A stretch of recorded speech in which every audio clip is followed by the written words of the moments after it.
ముగ్గురికి కూడా 3 పార్టీలకు కూడా వైసీపీని వీక్ చేయాలి. ఆ ప్లేస్‌లోకి తాము రావాలని ఇటు బీజేపీ, జనసేన హ్మ్. ఈ 2 చూస్తున్నాయి. తెలుగుదేశానికి కూడా జగన్‌ని బలహీనపరిచేస్తే నెక్స్ట్ తిరుగుండదు. నెక్స్ట్ 5 ఏళ్ళు కూడా మనమే అధికారంలో ఉండొచ్చు. ఎందుకంటే జగన్‌కి ఆల్రెడీ 40% ఓటు షేర్ ఉంది. ఈ 5 ఏళ్లలో యాంటీ ఇన్కంబెన్సీ అనేది కూటమికొచ్చే అవకాశం ఉంది. హ్మ్. ఎందుకంటే అక్కడ ఎక్కువగా అలివి కాని, నెరవేర్చలేని హామీలు ఇచ్చేశారు. ఆ నెరవేర్చడానికి కావాల్సిన సంవత్సరానికి 1,20,00,000, 1,30,00,000 డబ్బులనేవి లేవు. ఆల్రెడీ ఇప్పుడు 7 నెలల్లో 1,00,00,000 పైన అప్పులయినాయి గానీ, ఈ 6 హామీల్లో ప్రధాన హామీలు ఏవి కూడా నెరవేరలేదు. ఇప్పటివరకు అమల్లోకి రాలేదు. సో, ఈ రకంగా జనాల్లో అసంతృప్తి పెరిగిపోయే అవకాశం ఉంది. దీనివల్ల ఓటు కొద్దిగా అటు షిఫ్ట్ అయితే జగన్ గాని స్ట్రాంగ్‌గా ఉంటే ఆ ఓట్ అనేది తనకి ట్రాన్స్‌ఫర్మ్ అయితే వీళ్ళకి ఇబ్బంది. అందుకని అక్కడ పార్టీని బలహీనపరిచేస్తే జగన్‌కి ఎవరు కూడా ఒకవేళ జనంలో అసంతృప్తి ఉన్నా అది ఓటు రూపంలో మారాలంటే గ్రౌండ్ లెవెల్‌లో పార్టీ స్ట్రాంగ్‌గా ఉండాలి. హ్మ్. పార్టీ స్ట్రాంగ్‌గా లేకపోతే ఏం జరుగుతుందో మనం హర్యానా ఎన్నికల్లో, మహారాష్ట్ర ఎన్నికల్లో రీసెంట్‌గానే చూసాం. హ్మ్. కాంగ్రెస్ పార్టీ స్ట్రాంగ్‌గా లేకపోవడం వల్లనే అసంతృప్తి ఉన్నా కూడా ఇప్పుడు హర్యానాలో 10 ఏళ్ళు బీజేపీ కూటమి అధికారంలో ఉండింది. విపరీతమైన యాంటీ ఇన్కంబెన్సీ ఉండి కూడా వాళ్ళు మళ్ళీ రాగలిగారు థర్డ్ టైం అంటే కారణం ఏంటంటే ప్రతిపక్షాల్లో ఐక్యత లేకపోవడం కావచ్చు, బలమైన నాయకుల్ని ముందు తీసుకురావడం లోపం కావచ్చు, ఇలాగ రకరకాల లోపాలు జరిగాయి. సో అందువల్ల యాంటీ ఇన్కంబెన్స్ ఉంటే సరిపోదు, ప్రజల్లో వ్యతిరేకత ఉంటే సరిపోదు, దాన్ని ఓటు రూపంలో కన్వర్ట్ చేసుకొని దాన్ని నుంచి గెయిన్ పొందాలంటే పార్టీ స్ట్రాటజీలు బాగుండాలి, పార్టీ ఆ, నిర్మాణం స్ట్రాంగ్గా ఉండాలి. అక్కడ జగన్ని కానీ మనం దెబ్బతీయాలి, జగన్ పార్టీని నిర్వీర్యం చేయాలి, జగన్ని మోరల్గా ప్రజల్లో డిమోరలైజ్ చేసేయాలి. ఆ, అతనికి ఉండే ఒక లెజిటిమసీ అంటే పోరాడతాడు జగన్, ప్రజల వైపు ఉంటాడు, ప్రజల్లో నిరంతరం ఉంటాడు, ఇట్లాంటి వాటిని అంతా కూడా బ్రేక్ చేయాలి, జగన్ని బలహీనపరచాలి అన్న ఒక స్ట్రాటజీతో మూవ్ అవుతున్నారు హ్మ్. కూటములు. అయితే ఇప్పుడు దీనికి కూటమి ఐక్యంగా ఉండాలి. కూటమి ఐక్యంగా ఫైట్ చేయాలి గదా! ఇప్పుడు అధికారం రాకముందు ఐక్యంగా ఉండడంలో పెద్ద విషయం లేదు. ఎప్పుడైనా అధికారం వచ్చినప్పుడే లుకలుకలు బయలుదేరుతది. ఎందుకంటే అధికారంలో లేనప్పుడు అందరూ బాధితులుగా ఉంటారు. వైసీపీ బాధితులు కాబట్టి ఒక యూనిటీ ఉంటది. రెండోది మనం పవర్‌లోకి రావాలి. మనకు పవర్‌లోకి వస్తే మనకు గూడా వస్తదని అందరూ ఆశిస్తారు. కానీ ఒకసారి అధికారంలోకి వచ్చినాక నిన్ననే చంద్రబాబు చెప్తున్నాడు, నేను అందరికి ఇవ్వాలని ఉంటుంది కానీ నేను అందరికి ఇవ్వలేను కదా. అది వాస్తవం. అందరికీ పదవులు ఇవ్వలేరు.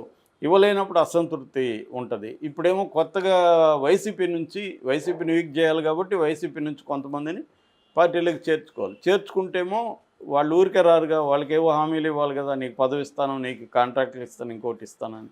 సో వాళ్ళకిస్తే మరి మేము 5 ఏళ్ళు ఆల్రెడీ ఇక్కడ నానా బాధలు పడ్డాము, దెబ్బలు తిన్నాము, జైలుకెళ్ళాము, పోరాడాము, కార్యకర్తలు కావచ్చు, చిన్న స్థాయి నాయకులు కావచ్చు, మాకేంటనేది వీళ్ళకుంటుంది. హ్మ్. ఇటువంటివి నేచురలే. ఇప్పుడేమైందంటే కూటమి సమన్వయ కమిటీలో గతంలో ఏం తీర్మానం చేశారంటే, ఎవరైనా పార్టీలో చేరాలంటే మిగతా వాళ్ళు అబ్జెక్షను అడగాలి. మీకేమైనా అబ్జెక్షనా? అబ్జెక్షన్ లేకపోతేనే చేర్చుకోవాలనేది వాళ్ళు ఒక ఒప్పందం చేసుకున్నారు, ఈ 3 పార్టీలు కలిపి సమన్వయ కమిటీలో.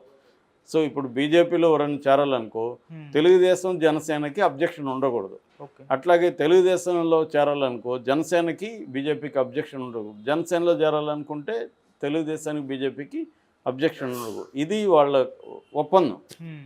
కానీ అలా జరగట్లేదు ప్రాక్టీస్‌లో. ఇప్పుడు ఫర్ ఎగ్జాంపుల్ మనకి బాలినేని శ్రీనివాసరెడ్డి నెల్లూరు, ప్రకాశం జిల్లా. అక్కడి నుంచి జనసేనలో చేరాడాయన. అక్కడ తెలుగుదేశంలో తీవ్ర వ్యతిరేకత ఉంది. వాళ్ళు ఓపెన్‌గానే వ్యతిరేకించారు బాలినేని చేర్చుకోవడాన్ని. పవన్ కళ్యాణ్‌కి విజ్ఞప్తి చేశారు. కానీ పవన్ కళ్యాణ్ వాళ్ళ మాట వినలేదు, చేర్చుకున్నాడు. మరి అక్కడ వీళ్ళ ఒప్పందం ఏమైంది? పవన్ కళ్యాణ్ చేర్చుకోకూడదు కదా! అట్లాగా చాలా విషయాల్లో పవన్ కళ్యాణ్ బాలినేని, సామినేని ఉదయభాను, రీసెంట్‌గా గంజి చిరంజీవి, మంగళగిరి గంజి హ్మ్. చిరంజీవి ఆహ్, సాక్షాత్తు లోకేష్ మీద పోటీ చేయాలనుకున్న వ్యక్తి. గంజి చిరంజీవిని చేర్చుకోవడం కూడా ఎవరికీ ఇష్టం లేదక్కడ. కానీ పవన్ కళ్యాణ్ చేర్చుకున్నాడు. అట్లాగే బీజేపీలో విశాఖ డైరీ చైర్మన్ ఆడారి ఆనంద్, అతన్ని బీజేపీలోకి చేర్చుకున్నారు వైసీపీ నుంచి. అది అక్కడ తెలుగుదేశం, జనసేనకి ఇష్టం లేదు. సో ఇలాగా వీళ్ళు చేసుకున్న ఒప్పందం ప్రకారమే వీళ్ళెవరూ కట్టుబడి ఉండట్లేదు. కాకపోతే అవతల వైపు నుంచి ఆలోచించినప్పుడు పవన్ కళ్యాణ్‌కి పార్టీ ముందు నుంచి కూడా Pawan Kalyan party structure weak. ఆయన తప్ప ఒక గణనీయమైన నాయకులు వేళ్ళ మీద కూడా లెక్కించలేనంత తక్కువ మంది ఉన్నారు. ఓకే. సో పార్టీ పటిష్టంగా లేకపోతే రేపు ఆయన ఆయన గోల్ ఏంటి? ఆయన సీఎం కావాలనేది పవన్ కళ్యాణ్ గోల్. ఎవరినో సీఎం చేయడానికి ఆయన లేడు కదా! ఇప్పుడు అవసరం కాబట్టి ఆయనకి మ్యూచువల్ అవసరాలు ఉన్నాయి కాబట్టి ఆయన చంద్రబాబు సీఎంగా ఉండాలని ఒప్పుకున్నాడు. ఇప్పుడు అంటున్నాడు 20 ఏళ్ళు కూడా చంద్రబాబు సీఎంగా ఉండాలని. కానీ రేపొద్దున ఆయన గోల్ ఏంటి?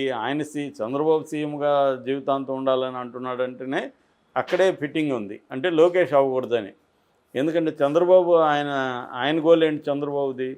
లోకేష్ని సీఎంగా చేసి తాను ఉన్నప్పుడే సెటిల్ చేయాలనేది చంద్రబాబుకు ఉండే గోలు. మరి ఈ ఇద్దరి గోల్స్ మధ్య ఒక కాన్ఫ్లిక్ట్ అయితే వస్తుంది ఖచ్చితంగా. సో పవన్ కళ్యాణ్ ఏం ఆలోచిస్తాడు? మనం ఇండిపెండెంట్గా ఎదగాలి, జగన్ని దెబ్బతీయాలి, జగన్ ప్లేస్లోకి మనం రావాలి. అందుకని పవన్ కళ్యాణ్ 2 కర్తవ్యాలు ఉన్నాయి. ఒకటి, పార్టీని పటిష్టంగా చేయాలి. అధికారంలో ఉన్నప్పుడు పార్టీని పటిష్టం చేసుకోవడం ఈజీ అవుతుంది అధికారంలో లేనప్పటికంటే. ఎందుకంటే నీకు అధికారం ఉంది కాబట్టి ఎవరైనా కూడా పార్టీలో చేరడానికి ఉత్సాహం చూపిస్తారు. బలమైన స్థానిక నాయకులు పార్టీలో ఉండడం అవసరం. ఆయా ఏరియాల్లో వాళ్ళ ఇండివిజువల్ బలం ఉంటుంది. అది ఉపయోగపడుతుంది పార్టీకి. సో అందుకని పవన్ కళ్యాణ్ ఎక్కువగా చాలామంది ఏంటంటే తెలుగుదేశంలోకి, వైసీపీ నుంచి తెలుగుదేశంలోకి వెళ్ళడం వైసీపీ వాళ్ళకి కూడా ఇబ్బంది. ఎందుకంటే వాళ్ళు ఎక్కువగా తెలుగుదేశం వాళ్ళ మీదనే దౌర్జన్యాలు చేయడం, దోపిడీలు చేయడం, వాళ్ళ ఆస్తులు ఇబ్బంది గురి చేయడం, దోపిడీలు చేయడం ఇవన్నీ చేశారు. ఇప్పుడు వాళ్ళు వెళ్ళి తెలుగుదేశం చేరాలంటే లోకల్గా తెలుగుదేశం క్యాడర్ తీవ్రంగా వ్యతిరేకిస్తారు. జనసేనతో ఆ ఇబ్బంది లేదు. జనసేనలో ఉండే వాళ్ళు పవన్ కళ్యాణ్ వ్యతిరేకించే స్థాయిలో కూడా ఎవరు ఉండరు. పవన్ కళ్యాణ్ మాట వేదవాక్ అక్కడ. కాబట్టి జనసేనలోకి వెళ్ళడం వాళ్ళకి రిలేటివ్గా ఈజీ అనమాట. అందుకని ఎక్కువ మంది జనసేనలోకి వస్తున్నారు. రెండోది కుల బేస్ చూసుకున్నప్పుడు కూడా ఎక్కువగా కాపు సామాజిక వర్గం అంతా కూడా జనసేనలో చేరడానికే ఇష్టం చూపిస్తుంది. ఆ రకంగా పవన్ కళ్యాణ్ కూడా వాళ్ళనికి రెడ్ కార్పెట్ పరిచి వాళ్ళని రమ్మంటున్నాడు. ఓకే. సో ఇది తెలుగుదేశానికి ఇబ్బంది. తెలుగుదేశంలో చేరడానికి వీళ్ళు ఒప్పుకోరు కాబట్టి చేరరు. కానీ జనసేనలో చేరితే వాళ్ళకి ప్రొటెక్షనే కదా. అంటే ఇప్పుడు చాలామంది వైసీపీ నుంచి ఎందుకు వస్తారు? ఇక్కడ ఎవరికి ఇవాళ పొలిటికల్గా ఎవరికి ఏ ఐడియాలజీ లేదు. పైకి ఎన్ని చెప్పినా ఒకే ఒక ఐడియాలజీ అధికారమే.